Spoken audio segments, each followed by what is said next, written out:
Ravi colours இன்றைய trending பெண்களுக்கான exclusive கலெக்ஷனுடன் kurtis, palazzo pant, Patiala pant, துப்பட்டாக்கள், ஷேப்வேர்கள், நைட்டிகள், பிராண்டட் உள்ளாடைகளும் கிடைக்கும். ரவி கலர்ஸ், நேரு வீதி, ராஜா தியேட்டர் சிக்னல் அருகில், புதுச்சேரி.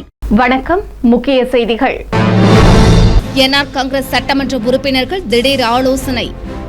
முதலமைச்சரின் முடிவுக்கு உறுதுணையாக இருப்போம் என உறுதி. இந்தியா கூட்டணி சார்பில் புதுச்சேரியில் 10 இடங்களில் மறியல் போராட்டம். 1000க்கும் மேற்பட்டோர் கைது. விரைவில் பிரதமரை நேரில் சந்தித்து மாநில அந்தஸ்து குறித்து வலியுறுத்தப்படும். சபாநாயகர் செல்வம் தகவல். அரசின் திட்டங்களை அவரவர் மொழியிலேயே தெரிந்து கொள்ள முடியும். மொழிபெயர்ப்பு செயலியை அறிமுகம் செய்து புதுச்சேரி ஆளுநர் பேச்சு.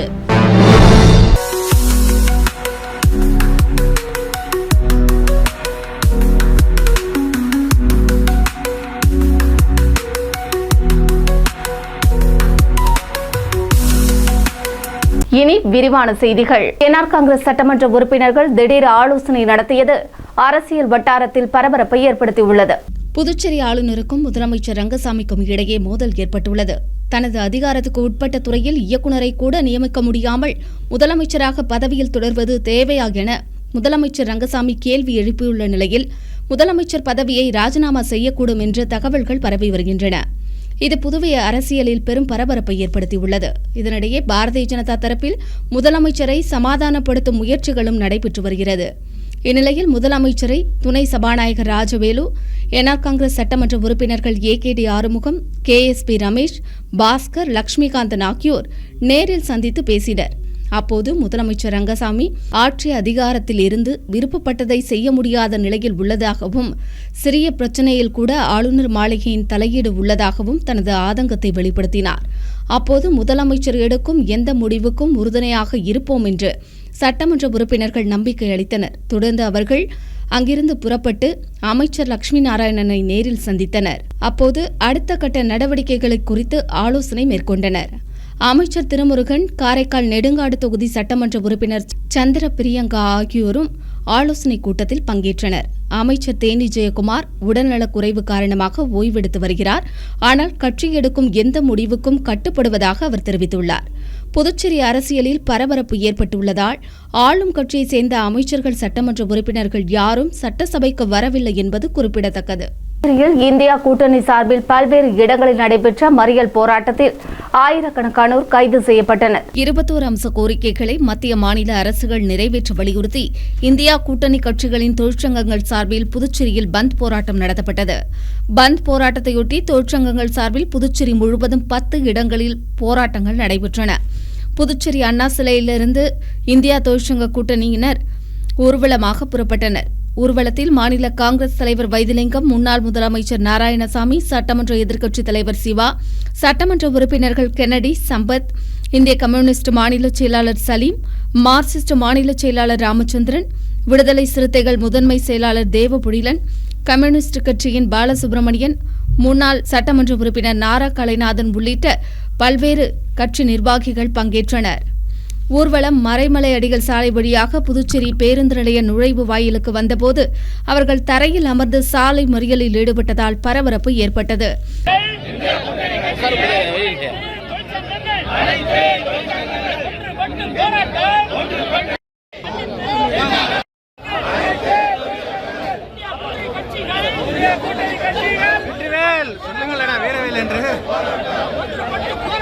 இதையடுத்து மறியலில் ஈடுபட்டவர்களை காவல்துறையினர் கைது செய்தனர். இதேபோல் முத்தியால்பேட்டை மணிக்கூண்டு, இந்திரா காந்தி சிலை, சேதராப்பட்டு, மதகடிப்பட்டு உள்ளிட்ட மையங்களில் மறியல் போராட்டம் நடத்தப்பட்டது. மறியல் போராட்டத்தில் INTUC பொதுச் செயலாளர் ஞானசேகரன், LPF அமைப்பாளர் அண்ணா அடைக்கலம் உள்ளிட்ட பல்வேறு அமைப்புகளைச் சேர்ந்தவர்கள் 1000க்கும் மேற்பட்டோர் கைது செய்யப்பட்டனர். அகில இந்திய தலைவர் அறிவித்திருந்த 17 அம்ச கோரிக்கைகளோட புதுச்சேரியினுடைய 4 அம்ச கோரிக்கைகள் சேர்த்து புதுச்சேரியில இந்த ஆட்சி மீது மக்கள் கடும் கோபம் கொண்டிருக்கிறார்கள். குறிப்பாக தொழிலாளர் சட்டங்களுக்கு இந்தியாவில் எந்த மாநிலத்தில் இல்லாதவர்களுக்கு மிக மோசமான முறையில் இங்கே அமல்படுத்தப்படுகிறது. ஆளுநர் முதலமைச்சர் மோதல் போக்கு சரியாகிவிடும் என்றும் மீண்டும் புதுச்சேரியில் தேசிய கூட்டணி ஆட்சி நடைபெறும் என்று சபாநாயகர் செல்வம் தெரிவித்துள்ளார். இதுகுறித்து செய்தியாளர்களுக்கு பேட்டியளித்த சபாநாயகர் செல்வம், மாநில அந்தஸ்து குறித்து தீர்மானம் நிறைவேற்ற சிறப்பு சட்டமன்றத்தை கூட்ட வேண்டுமென என்ஆர் காங்கிரஸ் சட்டமன்ற உறுப்பினர்கள் கடிதம் அளித்துள்ளதாகவும், இதன் மீது முதலமைச்சருடன் கலந்து ஆலோசித்து விரைவில் சிறப்பு சட்டமன்ற கூட்டத்தை கூட்ட நடவடிக்கை எடுக்கப்படும் என்று தெரிவித்தார். விரைவில் முதலமைச்சர், அமைச்சர்கள், எதிர்க்கட்சித் தலைவர்கள் மற்றும் அனைத்து சட்டமன்ற உறுப்பினர்களுடன் டெல்லி சென்று பிரதமரை சந்தித்து மாநில அந்தஸ்து குறித்து வலியுறுத்த உள்ளதாகவும் அவர் கூறினார். மேலும் முதலமைச்சருக்கும் ஆளுநருக்கும் கருத்து வேறுபாடு இருக்கலாம் என்றும் அது சரியாகிவிடும் என்றும் இதனால் ஆட்சிக்கு எந்த பாதிப்பும் இல்லை என்று கூறிய அவர், அடுத்த ஆட்சியும் தேசிய ஜனநாயக கூட்டணி ஆட்சிதான் புதுச்சேரியில் அமையும் என்றும் அவர் நம்பிக்கை தெரிவித்தார். பாரத பிரதமர் அவர்களையும் மாண்புமிகு உள்துறை அமைச்சரும் சந்திப்பதற்கான வாய்ப்பை ஏற்படுத்தி தர வேண்டும் என்று கோரிக்கையும் வலுத்துள்ளது. ஆக மாண்புமிகு முதலமைச்சர் அவர் தலைமையில் அனைத்து கட்சியை சார்ந்த சட்டமன்ற உறுப்பினர் சென்று மாண்புமிகு பாரத பிரதமர் நரேந்திர மோடி அவர்களையும் மாண்புமிகு உள்துறை அமைச்சர் அமித்ஷா அவர்களையும் சந்தித்து இது சம்பந்தமாக இறுதி முடிவு எடுப்பதற்கான வாய்ப்பு இருக்கிறது. கருத்து வேறுபாடு இருக்கும், ஆனால் அதெல்லாம் கலந்து பேசி சரி பண்ணிவிடுவாங்க. கண்டிப்பாக 5 ஆண்டு காலம் இந்த சட்டப்பேரவை தேசிய ஜனநாயக கூட்டணி நீடிக்கும். அடுத்த 5 ஆண்டுகளும் தேசிய ஜனநாயக கூட்டணி அரசு மாண்புமிகு முதல்வர் ரங்கசாமி அவர்கள் தலைமையிலே மீண்டும் வெற்றி பெறும். பாஷினி மொழிபெயர்ப்பு செயலி மூலம் அரசின் திட்டங்கள், சேவைகளை அவரவர் மொழியிலேயே தெரிந்து கொள்ள முடியும் என்று புதுச்சேரி ஆளுநர் தெரிவித்தார். மத்திய அரசின் பாஷினி என்ற செயலி மற்றும் அரசு துறைகள் இணையதள அறிமுக நிகழ்ச்சி ராஜீவ்காந்தி சிலை அருகே உள்ள தனியார் உணவகத்தில் நடைபெற்றது. நிகழ்ச்சிக்கு சபாநாயகர் செல்வம் தலைமை தாங்கினார். ஆளுநர் கைலாஷ்நாதன் கலந்து கொண்டு பாஷினி செயலி மற்றும் அரசு துறைகளின் இணையதளங்களை அறிமுகம் செய்து வைத்து பேசினார். இந்தியாவின் டிஜிட்டல் பயணத்தில் நாம் மற்றொரு முக்கிய கட்டத்தை எட்டியிருக்கிறோம் என்றும், மத்திய அரசின் பாஷினி செயலி மற்றும் அரசு துறைகளின் புதிய இணையதளங்கள் அறிமுகம் ஒரு நல்ல மாற்றத்தை குறிப்பதாக அவர் கூறினார். தொலைநோக்கு பார்வை கொண்ட பிரதமர் மோடியின் டிஜிட்டல் இந்தியா கனவை இது பிரதிபலிப்பதாக ஆளுநர் தெரிவித்தார். இந்தியாவின் மொழிவளம் உலகின் வேறு எந்த நாட்டிலும் இல்லாத அளவிற்கு தனித்துவமானது என்றும் அவர் பேசினார். மத்திய அரசு பாஷினி என்ற மொழிபெயர்ப்பு செயலியை உருவாக்கியுள்ளதாகவும், மொழி அடிப்படையிலான இடைவெளியை இந்த பாஷினி செயலி குறைக்கிறது என்றும், பொதுமக்கள் செயலி மூலம் புதுச்சேரி அரசின் அறிவிப்புகளின் திட்டங்களை அவரவர் மொழியிலேயே தெரிந்து கொள்ள முடியும் என்பது மகிழ்ச்சியான ஒன்று என்று கூறிய ஆளுநர், மாணவர்களும் இளைஞர்களும் டிஜிட்டல் திட்டத்தை சரியான முறையில் பயன்படுத்தி விழிப்புணர்வோடு ஜனநாயக சமுதாய முன்னேற்றத்திற்கு பங்காற்ற வேண்டும் என்று அவர் கூறினார். நிகழ்ச்சியின் போது பாஷினி நிர்வாகம் மற்றும் புதுச்சேரி தகவல் தொழில்நுட்பத்தின் இடையிலான புரிந்துணர்வு ஒப்பந்தத்தில் கையெழுத்திடப்பட்டது. நிகழ்ச்சியில் தலைமைச் செயலாளர் சரத் சௌகான், அரசு செயலாளர் முத்தம்மா மற்றும் பல்வேறு துறை இயக்குநர்கள், அதிகாரிகள் கலந்து கொண்டனர். எந்த மொழியில் வேண்டுமானாலும் எளிதாக மாற்றித் தருகிறது. புதுச்சேரி மாநிலத்துக்கு இது பெரும் பயனாக இருக்கும். புதுச்சேரி, காரைக்கால், மாகியனம் என்று தமிழ், மலையாளம், தெலுங்கு பேசும் பகுதிகளில் இருக்கும் மக்கள் புதுச்சேரி அரசின் அறிவிப்புகளை, திட்டங்களை இனி அவரவர் மொழியிலே தெரிந்து கொள்ள முடியும் என்பது மகிழ்ச்சியான ஒன்று.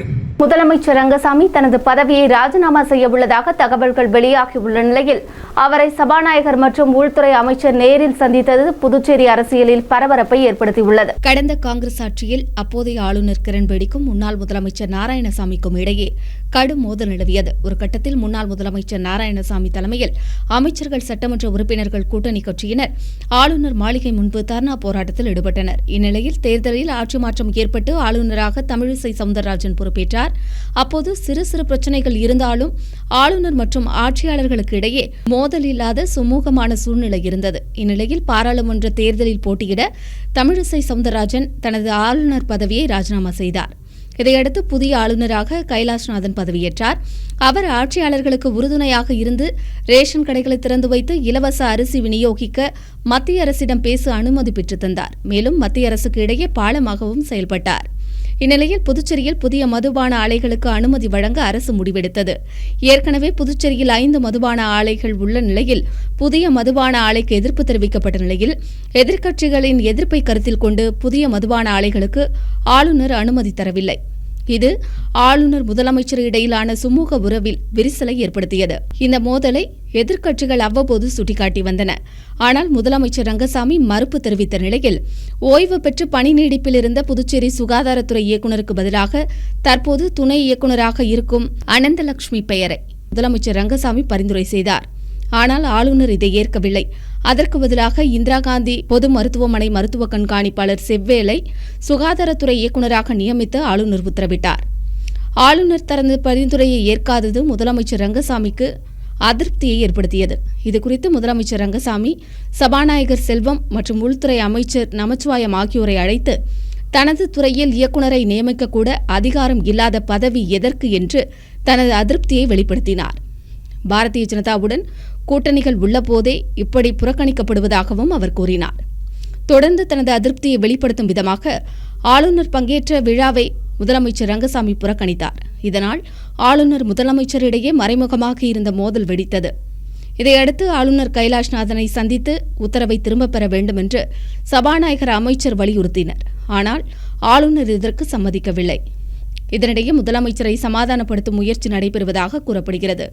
ஆனால் முதலமைச்சர் ரங்கசாமி தனது முடிவில் எந்த மாற்றமும் இல்லை என உறுதியாக தெரிவித்துள்ளதாகவும் கூறப்படுகிறது.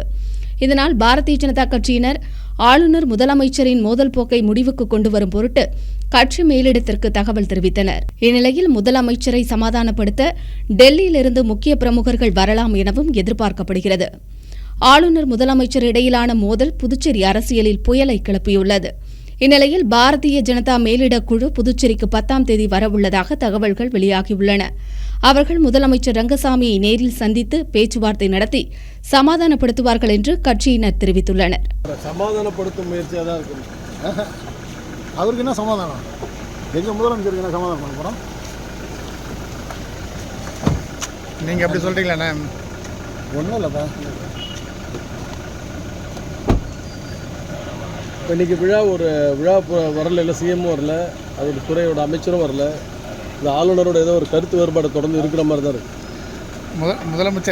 முதலமைச்சர் நியமனம் சொல்கிற அந்த சுகாதாரத்துறை இயக்குனர் வந்து பண்ணலை அப்படின்ற கோபம் இருக்குது. அதெல்லாம் எல்லாம் ஒன்றும் இல்லை, கரெக்டாக எல்லாம் ஒழுங்காக இருக்குது.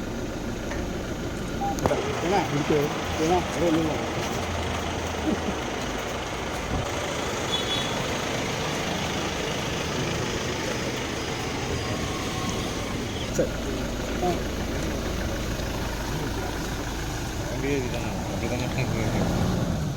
5 ஆண்டு கால அரசை நிறைவு செய்ய வேண்டியது அரசின் கடமை என்று அண்ணா திராவிட முன்னேற்றக் கழக மாநில செயலாளர் அன்பழகன் வலியுறுத்தியுள்ளார். இதுகுறித்து செய்தியாளர்களுக்கு பேட்டியளித்த அண்ணா திராவிட முன்னேற்றக் கழக செயலாளர் அன்பழகன் கூறுகையில், புதுச்சேரி மாநிலத்தில் ஆளுநரின் தவறான செயல்பாடுகளினால் முதலமைச்சர் ரங்கசாமி தனது பதவியை ராஜினாமா செய்ய இருப்பதாக வரும் தகவல்கள் நிச்சயம் உண்மை அல்ல என்று கருத்து தெரிவித்துள்ளார்.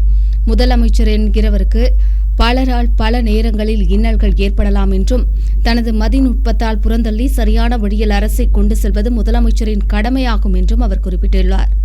அதேபோன்று கடந்த காலங்களில் திராவிட முன்னேற்றக் கழகம் காங்கிரஸ் ஆட்சியை புறக்கணித்து தேசிய ஜனநாயக கூட்டணி முதலமைச்சராக ரங்கசாமியை மக்கள் தேர்வு செய்தனர் என்றும், எனவே மக்களின் எண்ணங்களை அறிந்து சட்டமன்றத்தில் அறிவித்த அத்தனை திட்டங்களையும் அரசு விழாக்களில் அறிவித்த மக்கள் நலன் சார்ந்த அறிவிப்புகளையும் முதலமைச்சர் ரங்கசாமி தடையின்றி செயல்படுத்தி வருவதாகவும் அவர் கூறினார். மக்கள் அளித்த தீர்ப்பின்படி 2026 மே மாதம் வரையிலும் முதலமைச்சராக ரங்கசாமி பதவியில் நீடிப்பார் என்றும், அண்ணா திராவிட முன்னேற்றக் கழகம் பாரதிய ஜனதா என்ஆர் காங்கிரஸ் கூட்டணி மீண்டும் புதுச்சேரியில் ஆட்சி அமைக்கும் என்றும் அவர் நம்பிக்கை தெரிவித்தார். மேலும் இந்தியா கூட்டணி கட்சி சார்பில் நடைபெற்ற பந்த் போராட்டத்தால் மக்களின் இயல்பு வாழ்க்கை முடக்கப்பட்டதாகவும், புதுச்சேரி மாநிலத்தில் திராவிட முன்னேற்றக் கழகம் காங்கிரஸ் கூட்டணி கட்சிகளுக்கு ஆதரவான ஒரு நிலைப்பாட்டை புதுச்சேரி காவல்துறை எடுத்துள்ளதா என்றும் கேள்வி எழுப்பினார். பாரதிய ஜனதா கூட்டணி அரசா அல்லது திராவிட முன்னேற்றக் கழக காங்கிரஸ் கூட்டணி அரசா என்கிற சந்தேகம் ஏற்படும் அளவில் மாவட்ட நிர்வாகமும் காவல்துறையும் பந்துக்கு ஆதரவாக செயல்பட்டுள்ளதாக அவர் குற்றம் சாட்டினார். பந்த் போராட்டம் தொடர்பாக அரசு எடுத்த நடவடிக்கை, மாவட்ட நிர்வாகத்தின் பொறுப்பற்ற தன்மை, புதுச்சேரி காவல்துறையின் செயலற்ற செயல்பாடுகள் குறித்து ஆளுநர் தனக்குள்ள அதிகாரத்தை பயன்படுத்தி துறை ரீதியான விசாரணைக்கு உட்படுத்த வேண்டும் என்றும் அன்பழகன் கூறினார். முடியல, எதிர்த்து ஆட்சி புரிந்தாங்க. எப்போதுமே யாரா இருந்தாலும், அரசியல்வாதிகள் ஆகட்டும் மற்றவர்களாகட்டும் யாரா இருந்தாலும், மான அவமானங்களை யார் ஒருத்தவன் தாங்கி கொண்டு அதை எதிர்த்து மௌனமா இருந்து காரியத்தை சாதிக்கிறாங்களோ அவங்கதான் பெரிய வெற்றியாளர்கள்லாம் நிச்சயமா வருவாங்க. ஒருத்தர் ஏதோ ஒன்று சொல்லிட்டு ஐயோ ஒருத்தவங்க சொல்லிட்டாங்க நான் உடனே தூக்க மாட்டேங்கிறேன், ஐயோ ஒருத்தவங்க ஒன்று சொல்லிட்டாங்க நான் உடனே கிணத்துல குதிக்கிறேன், இருக்கக்கூடாது. அது மனித பண்பு இல்லை. மான அவமானங்களை தாங்கக்கூடிய சக்தி ஒரு மனிதனுக்கு இருக்கணும். அதுமாரி நம்மளுடைய முதலமைச்சருடைய ஆட்சியில சில சின்ன சின்ன பிரச்சனைகள் வருதுன்னா அதெல்லாம் தாங்கி பொறுத்து கொண்டு எதிர்நீச்சல் அடித்து இந்த ஆட்சியை மக்கள் 5 ஆண்டு காலம் அவருக்கு ஆட்சி செய்யற உரிமை கொடுத்துறாங்க. இந்த 5 ஆண்டு காலம் அவர் எந்த விதமான மனக்குறைவும் இல்லாம மனசுல சில வருத்தங்கள் வந்தாலும் அதை தாங்கி கொண்டு மக்கள் தனக்கு அளித்த அந்த பங்களிப்பை அவர் நிறைவேற்றணும்னு சொல்லி கேட்டு. வில்லியனூர் தென்கலை ஸ்ரீ வரதராஜ பெருமாள் கோவிலில் நடைபெற்ற திருக்கல்யாண உற்சவத்தில் திரளான பக்தர்கள் பங்கேற்று சுவாமி தரிசனம் செய்தனர். வில்லியனூர் பகுதியில் அமைந்துள்ள பிரசித்தி பெற்ற ஸ்ரீ பெருந்தேவி தாயார் சமேத தென்கலை ஸ்ரீ வரதராஜ பெருமாள் தேவஸ்தானத்தில் பிரமோற்சவ விழா கடந்த 2ஆம் தேதி கொடியேற்றத்துடன் துவங்கியது. பிரமோற்சவத்தை முன்னிட்டு காலை மாலை பெருமாள் வீதி புறப்பாடும் தினந்தோறும் திருமஞ்சனம் நடைபெற்ற நிலையில் விழாவின் ஒரு பகுதியாக சுவாமிக்கு திருக்கல்யாண உற்சவம் வெகு சிறப்பாக நடைபெற்றது. இதில் திரளான பொதுமக்கள் கலந்து கொண்டு சுவாமி தரிசனம் செய்தனர். தொடர்ந்து இரவு சுவாமி மின் அலங்காரத்தில் இந்திர வாகனத்தில் வீதி உலா நடைபெற்றது. இதில் பக்தர்கள் பலர் கலந்து கொண்டு சுவாமி தரிசனம் செய்தனர். விழாவில் கலந்து கொண்ட பக்தர்களுக்கு அன்னதானம் அளிக்கப்பட்டது. இதற்கான ஏற்பாடுகளை தென்கலை ஸ்ரீ வரதராஜ பெருமாள் தேவஸ்தான கோவில் நிர்வாக அதிகாரிகள், பக்தர்கள் மற்றும் வில்லியனூர் பொதுமக்கள், விழா குழுவினர்கள் சிறப்பாக செய்திருந்தனர்.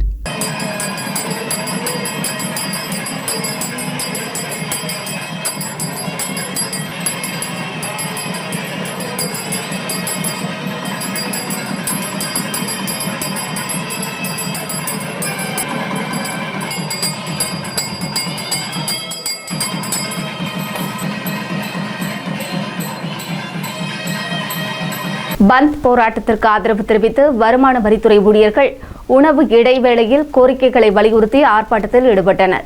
அனைத்து தொழிற்சங்கங்கள் சார்பில் கோரிக்கைகளை வலியுறுத்தி வேலைநிறுத்த போராட்டம் நடைபெறுகிறது.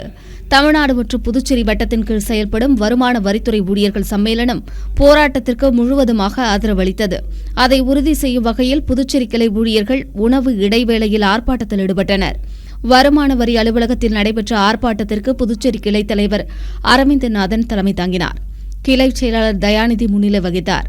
வருமான வரி அதிகாரிகளின் பொதுச் செயலாளர் கண்ணன், புதுச்சேரி கிளை அதிகாரிகளின் செயலாளர் செங்குட்டுவன், மண்டல செயலாளர் கோவிந்தன் ஆகியோர் வேலைநிறுத்தம் குறித்து விளக்கி பேசினர். ஆர்ப்பாட்டத்தில் 8வது ஊதிய குழுவை உடனடியாக அமல்படுத்த வேண்டும், 18 மாதங்களுக்கு முடக்கப்பட்ட நிலுவை டிஏவை உடனடியாக வழங்க வேண்டும், காலி பணியிடங்களை நிரப்ப வேண்டும் உள்ளிட்ட பல்வேறு கோரிக்கைகள் வலியுறுத்தப்பட்டன. காமராஜர் தொகுதிக்குட்பட்ட சாலையின் நடுவே திடீர் பள்ளம் ஏற்பட்டது வாகன ஓட்டிகளுக்கு அதிர்ச்சியை ஏற்படுத்தியது. புதுச்சேரி காமராஜர் நகர் தொகுதிக்குட்பட்ட சாலையில் திடீரென சாலையின் நடுவே பள்ளம் ஏற்பட்டது. உடனடியாக அப்பகுதி பொதுமக்கள் சாலையை பயன்படுத்தும் வாகன ஓட்டிகளுக்கு விபத்து ஏற்படாமல் தடுக்கும் பொருட்டு தடுப்புகளை அமைத்து முன்னெச்சரிக்கை நடவடிக்கைகளை மேற்கொண்டனர். இதனால் அப்பகுதியில் அசம்பாவித சம்பவம் நடைபெறாமல் தடுக்கப்பட்டது. பொதுமக்கள் அதிகம் பயன்படுத்தும் காந்தி வீதி, புசி வீதி உள்ளிட்ட முக்கிய வீதிகளில் இதுபோன்ற திடீர் பள்ளங்கள் ஏற்படுவதால் வாகன ஓட்டிகள் அதிர்ச்சிக்குள்ளாகியுள்ளனர். எனவே பெரிய அளவில் விபத்துகள் ஏற்படுவதற்கு முன்னதாக துறை அதிகாரிகள் சாலைகளில் ஆய்வுகளை மேற்கொண்டு திடீர் பள்ளங்கள் ஏற்படாமல் இருக்க முன்னெச்சரிக்கை நடவடிக்கைகளை மேற்கொள்ள வேண்டுமென்று பொதுமக்கள், வாகன ஓட்டிகள் மற்றும் சமூக ஆர்வலர்கள் கோரிக்கை விடுத்துள்ளனர். காமராஜர் பிறந்த நாளையொட்டி வரும் 15ஆம் தேதி புதுச்சேரியில் அனைத்து பள்ளிகளிலும் மதிய உணவோடு பாயாசம் வழங்க வேண்டும் என கல்வித்துறை அறிவித்துள்ளது. இதுகுறித்து புதுச்சேரி பள்ளிக் கல்வித்துறை பிரதமரின் போஷன் திட்ட துணை இயக்குநர் அனைத்து பள்ளிகளுக்கும் அனுப்பியுள்ள சுற்றறிக்கையில், புதுச்சேரியில் காமராஜரின் பிறந்தநாள் வருகிற 15ஆம் தேதி மாணவர் தினமாக கடைபிடிக்கப்படுவதாக குறிப்பிட்டுள்ளார். பிரதமரின் போஷன் திட்டத்தின் கீழ் அனைத்து மாணவர்களுக்கும் மதிய உணவுடன் பாயாசம் வழங்க உத்தேசிக்கப்பட்டுள்ளதாகவும், எனவே அனைத்து பள்ளி தலைமை ஆசிரியர்கள், முதல்வர்கள் வருகிற 15ஆம் தேதி அனைத்து மாணவர்களுக்கும் பாயாசம் வழங்குவதை உறுதி செய்ய வேண்டும் என்றும் செய்திக்குறிப்பில் குறிப்பிட்டுள்ளார். அரசு ஊழியர் சம்மேளன ஓய்வூதியதாரர்கள் பல்வேறு கோரிக்கைகளை வலியுறுத்தி தர்ணா போராட்டம் நடத்தினர். புதுச்சேரி அரசு ஊழியர் சங்கங்களின் சம்மேளனம் ஓய்வூதியர் சங்கத்தின் சார்பில் தர்ணா போராட்டம் நடத்தப்பட்டது. போராட்டத்திற்கு அரசு ஊழியர் சம்மேளன தலைவர் ரவிச்சந்திரன் தலைமை தாங்கினார். கௌரவ தலைவர் பிரேமதாசன், செயல் தலைவர் ராதாகிருஷ்ணன், பொதுச் செயலாளர் முனுசாமி, பொருளாளர் வானவரம்பன் உள்ளிட்டோர் கூட்டத்தில் கலந்து கொண்டனர். 8வது ஊதிய குழுவிற்கு தலைவர் உள்ளிட்ட உறுப்பினர்களை நியமிக்க வேண்டும், புதிய ஓய்வூதிய திட்டம் மற்றும் ஒருங்கிணைந்த ஓய்வூதிய திட்டம் போன்றவற்றை ரத்து செய்து பழைய ஓய்வூதியம் மற்றும் குடும்ப ஓய்வூதியத்தை அனைத்து ஊழியர்களுக்கும் அமல்படுத்த வேண்டும், 8வது ஊதிய குழு பரிந்துரைகளை அனைத்து ஓய்வூதியர்களுக்கும் பாரபட்சமின்றி பெறுவதை உறுதிப்படுத்த வேண்டும். 18 மாத டிஏ நிலுவைத் தொகையை வழங்க வேண்டும். அனைத்து வாரிசுதாரர்களுக்கும் நிரந்தர பணிகளை வழங்க வேண்டும். அரசு துறைகளில் காலியாக உள்ள அனைத்து பணியிடங்களையும் உடனடியாக நிரப்ப வேண்டும் என்பது உள்ளிட்ட பல்வேறு கோரிக்கைகளை வலியுறுத்தி தர்ணா போராட்டம் நடைபெற்றது. போராட்டத்தில் புதுச்சேரி அரசு ஊழிய சங்கங்களின் சம்மேளனத்தினர் பலர் பங்கேற்று கோரிக்கைகளை வலியுறுத்தினர். இந்த மகளிர்கள் இந்த வேலை செய்யறாங்க பாருங்க, இந்த மாதிரி இதுல போயிட்டு 5 வருஷமா கேட்கிறோம், நமக்கு கோரிக்கை நிறைவேற்றப்படவில்லை. அடுத்து வருவது புதுவையின் இன்றைய தங்கம் மற்றும் வெள்ளி விலை நிலவரம். இன்றைய தங்கம் வெள்ளி விலை விவரம். புதுவையில் இன்றைய தங்கம் வெள்ளி விலை விவரம் வழங்குபவர்கள் முத்து கோல்ட் ஹவுஸ், பாண்டிச்சேரி. தங்கம் 1 கிராம் 9,060 ரூபாய். தங்கம் வெள்ளி விலை விவரம். வெள்ளி 10 கிராம் 1,170 ரூபாய். இத்துடன் ஏஎம்என் செய்திகள் நிறைவடைந்தன. வணக்கம். 23ஆம் ஆண்டு இனிய தொடக்கத்துடன் வெள்ளி விழாவை நோக்கி வீரநடை போடும் ஏஎம்என் டிவி 2020 டிஜிட்டல் தளத்தில் அடியெடுத்து வைத்த AMN YouTube news channel Puducherry, France மற்றும் உலகமெங்கிலிருந்தும் 1 லட்சம் சப்ஸ்கிரைபர்களுடன் 3 கோடி பார்வையாளர்களை கடந்து அனைவரின் ஏகோபித்த ஆதரவுடன் உள்ளூர் தொலைக்காட்சிகளிலேயே அதிக சப்ஸ்கிரைபர்களுடன் நம்பர் 1 நியூஸ் சேனலாக உங்கள் முன் AMN TV Pondicherry YouTube channel. எங்களின் இந்த சாதனைக்கு உறுதுணையாயிருக்கும் நேயர்களுக்கும் விளம்பரதாரர்களுக்கும் நெஞ்சார்ந்த நன்றி. ஏஎம்என் யூடியூப் சேனல், இது நம்ம ஊரு சேனல்.